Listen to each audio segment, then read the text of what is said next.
Hey YouTube across the nation, around the world. It's Wednesday, December 2nd, 2015. And it's pretty nice and warm today. I should have looked somewhere to see how warm it was, but it feels warm. It's in the 50s somewhere. But it almost feels warmer than that. Feels great. We've had a week of cold weather, 20s at night and 30s during the day. I'm glad that's over with. I'm not a cold weather guy anymore. It used to not bother me, but so I haven't ridden in like a week. And yesterday was nice too, but it ended up raining in the late evening, about 5 o'clock, 4 o'clock, 5 o'clock started raining. And there's a 50% chance of rain today, but heck, man, it's looking good right now. I'm gonna grab a bite to eat and then go home. I just washed this, and I'm gonna go home and hop on the V-Strom and maybe take it to the car wash, or maybe just ride it. I'm not as worried about that one.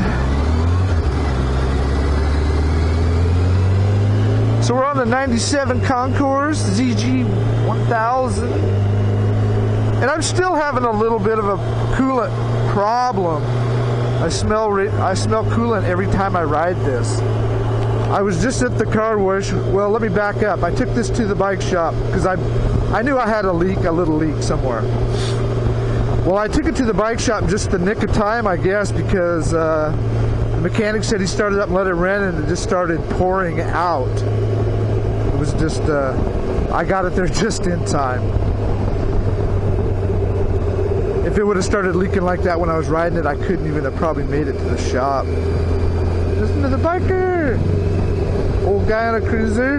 Might have been a Harley. Anyway, so he replaced a couple of hoses. Said I had 2 bad hoses. Now I'm not sure how many hoses are on there, but he said there's still 1 or 2 on the top, small ones. Can't remember what he said. But I think I still have a leak somewhere. Either that, or I got a hole in my radiator or something. I took the cap off at the car wash while it was hot or warm, running temperature, and it had a little bit of pressure, but not a whole lot. Not as much as I would expect. But maybe bikes. I've never done that on a bike before, taking the cap off. So.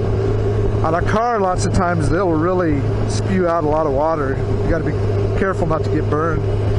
But this spewed out a little bit of coolant, but not a whole lot. And I've been seeing a lot of rust and corrosion up there, and I've had the coolant changed on this a year or 2 ago, probably 2 years ago, and apparently he didn't flush it or feel the need like it needed it. So I don't know where the rust comes from. Oh, he did tell me, that's true, I forgot, I need to back up. I took it in to have it checked after I had it for a winter, and we had some freezing temperatures, and he told me that there was no coolant in it.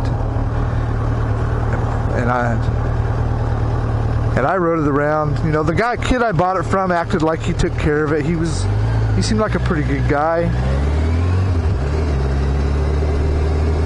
Married with a kid, and he seemed to really like the bike. He's the one that dropped it, though. People do some dumb shit. You just wouldn't think people would do. Like put straight water in a bike or in a car.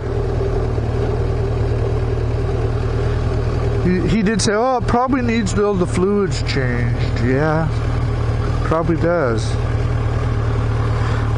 But actually, I like the bike. It's been running really good. I had the valve timing retarded a little bit, the exhaust timing, because I thought it might make it run a little smoother, make it want to run a little higher, because at about anything above 65 miles an hour or about 4,000 RPM, it tends to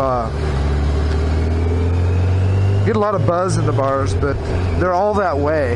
They're not very. These engines aren't balanced very well. They're pretty darn smooth up to 4,000, but they don't redline till 10.5.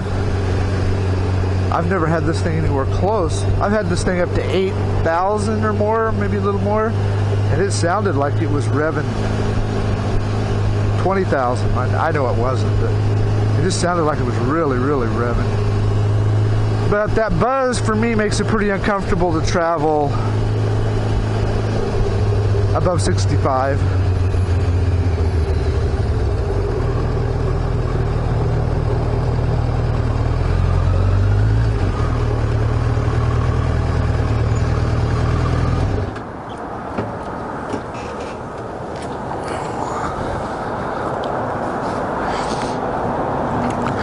Catch you later, YouTube.